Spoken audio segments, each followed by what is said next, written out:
Itu asyaddul bala. Bala yang paling pahit adalah juhdul mahbub, pengingkaran someone you love. Di mana mendengar dan mentaati kepada Allah Subhanahu wa taala dan Rasulnya sallallahu alaihi wasallam mutlak. Oke, ketaatan kepada Allah dan Rasulnya sallallahu alaihi wasallam mutlak. Mutlaknya ini absolut. Mutlak udah, wajib. Oke? Adapun perintah-perintah mendengar dan mentaati kepada hal lain selain Allah dan Rasulnya, maka muqayyad, terikat, nggak mutlak. Terikat dengan syarat. Syaratnya adalah apabila perintah yang disampaikan tidak bertentangan dengan perintah yang datang dari Allah dan Rasul sallallahu alaihi wasallam. Ya. Diperintahkan anak-anak taat kepada orang tua, diperintahkan istri taat kepada suaminya, diperintahkan rakyat taat kepada penguasanya. Tuh. Diperintahkan umat untuk ikut arahan para ahli ilmu yang ada pada mereka. Semuanya, tuh perintah taat demikian, itu terikat. Nggak mutlak. Karena mentaati makhluk sifatnya. Mentaati makhluk. Itu muqayyad. Apabila perintah yang disampaikan tidak bertentangan dengan apa yang datang dari Allah Subhanahu wa taala, dengan kitabullah dan sunnah Rasul sallallahu alaihi wasallam. Ya. Namun, tidaklah maknanya juga ketika kita melihat adanya poin-poin yang bertentangan dengan apa yang diperintahkan makhluk tersebut yang kita diperintahkan untuk mentaatinya dan mengagungkannya, tidaklah maknanya ketika kita melihat adanya kekurangan, adanya poin-poin yang diperintahkan ternyata bertentangan dengan kitabullah dan sunnah Rasul sallallahu alaihi wasallam, tidak juga maknanya kita membatalkan semua bentuk ketaatan dan pengagungan kita. Ya? Tetap kita taati dan agungkan secara umum, tapi poin itu yang tidak bertentangan, yang bertentangan dengan kitabullah dan sunnah Rasul sallallahu alaihi wasallam, di poin itu jangan kita taati. Ya? Sebagaimana kepada para orang tua, ketika memerintahkan kita mungkin dengan perintah-perintah yang sifatnya bertentangan dengan kitabullah dan sunnah Rasulullah sallallahu alaihi wasallam. Oke? Dalam poin-poin demikian, maka tidak kita taati. Tapi bukan maknanya. Dengan itu kita boleh mengingkarinya, berteriak kepadanya, kemudian membicarakannya dan menggunjingnya kepada khalayak ramai tentang keburukan orang tua kita dan lain-lain. Enggak begitu maknanya kan? Tetap kita diperintahkan untuk mengagungkan dan menjaga kehormatan orang tua. Kalaupun yang diperintahkan oleh orang tua kita adalah sebesar-besarnya dosa, kesyirikan. Ya? Sa'ad bin Abi Waqqas radhiyallahu anhu. Ini di antara kabar yang kami dapatkan, yang pernah kami pelajari.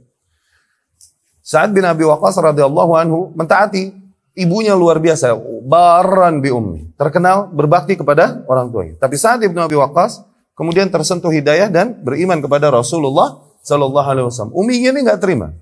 Dan uminya terus memaksanya untuk meninggalkan agama Muhammad sallallahu alaihi wasallam untuk kembali murtad dan kembali ke agama tradisional mereka. Sa'ad pun enggak mentaatinya. Nggak mau mentaatinya. Uminya terus berkeras memaksa Sa'ad untuk meninggalkan agamanya dan kembali ke agama tradisionalnya. Meninggalkan agama Muhammad sallallahu alaihi wasallam. Sa'ad pun bertahan dan nggak mau mentaati perintah orang tuanya. Benar nggak Sa'ad? Sampai situ benar kan? Benar kan radhiyallahu anhu. Zain. Uminya demo.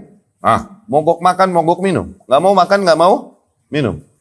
Uminya berkata kepadanya, lan akul wa lan ashrab, aku tak mau tak makan, tak mau minum, katanya, hatta amut, sampai aku mati. Fatu'ayyar bi, sehingga kau dicela-cela dengan namaku. Okay? Sehingga para manusia memanggilmu, ya qatila ummi, wahai seseorang yang membunuh ibunya sendiri. Dia mogok makan, nggak mau minum. Saat terus membujuknya untuk makan dan minum, dengan segala cara membujuknya, kesian uminya kan? Okay? Sampai dikatakan bahkan Sa'ad pun memaksakan masuk makanan kepada ibunya dan lain-lain. Okay? Sampai pegel Sa'ad akhirnya radhiyallahu anhu dan dia berkata kepada uminya nih, lihat sabatnya Sa'ad luar biasa. Sa'ad luar biasa. Dia nggak ditentang sama tetangganya, sama orang kaumnya atau sama kantornya. Tapi sama uminya, kebayang nggak? Wa asyaddul bala juhdul mahbub. Dan bala yang paling berat adalah ketika yang mengingkari kita adalah orang yang kita cintai. Itu asyaddul bala. Itu ujian-ujian yang paling besar. Ketika orang yang mesti bertentangan sama kita adalah orang yang Allah kita cintai mereka, kita hormati mereka. Tapi gimana dong? Hak yang aku yakini bertentangan dengan yang mereka sampaikan dan syiarkan. Gimana dong tuh? Itu asyaddul bala. Bala yang paling pahit adalah juhdul mahbub. Pengingkaran. Someone you love. Nih, kalau orang yang nggak kenal yang mengingkarimu, santai gak? Santai, well trained kita insya Allah. Bifadlillah. Tapi yang mengingkarimu adalah orang yang kau cintai. Aduh, itu pedas. Nah demikianlah Sa'ad bin Abi Waqqas menghadapi pengingkaran siapa? Ibunya. Dan dia emang terkenal orang yang baran bi umi, yang berbakti kepada ibunya tuh. Berarti ada cinta yang besar kan? Tapi pegel Sa'ad lama-lama dia berkata, menegaskan akidahnya. Perhatikan perkataan Sa'ad. Ya? Kuli in syi'ti wa in syi'ti la takuli. Makan kalau kau mau. Kalau enggak mau juga jangan makan. Gituin sama Sa'ad radhiyallahu anhu. Lau kanat laki mi'atun nafs. Andai saja engkau, wahai ibu, punya 100 nyawa. 100 nyawa ya. Wa kharajat minki wahdah. Dan setiap nyawamu nih keluar dari dirimu satu persatu. Dan setiap keluar satu nih menyiksaku begini. Gitu. Dan stok nyawamu ada 100. Nih. Ma taraktu dina Muhammad. Sungguh aku tak akan pernah tinggalkan agamanya Muhammad sallallahu alaihi wasallam. Kuli in syi'ti wa in syi'ti la takuli. Kalau mau makan, kalau kagak serah. Gituin kata Sa'ad radhiyallahu anhu. Sampai akhirnya turun. Masya Allah nggak sahabatnya Sa'ad? Sahabat nggak? Masya Allah nggak? Terus turun ayat. Turun ayat nih, kasus itu. Yang ditegur siapa? Justru Sa'adnya.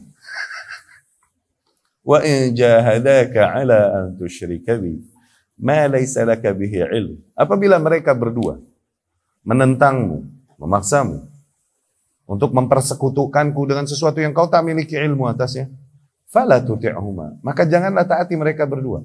Wa sahibhuma fid dunya ma'rufa, tapi tetap treat them, perlakukan mereka di dunia dengan perlakuan yang ma'ruf, yang dibenarkan, yang baik. Yang ditegur justru Sa'adnya radhiyallahu anhu. Karena apa? Karena kerasnya perkataannya kepada uminya. Yang ditegur justru Sa'ad. Pada saat benar gak? Saat. Tuh lihat. Kalau dosanya, dosa syirik yang diperintahkan. Aja kita tetap diperintahkan untuk bersabar dan mengagungkan orang tua. Apalagi dosa yang diperintahkannya adalah dosa-dosa yang enggak lebih besar daripada kesyirikan. Sebelah situ jangan taatin. Tapi bukan berarti maknanya boleh songong. Bukan. Nah, konsep ketaatan kepada makhluk semuanya begitu dah. Oke, ada ahli ilmu yang mengatakan, memfatwakan kepada kita sesuatu yang bertentangan dengan yang kita yakini. Apakah maknanya?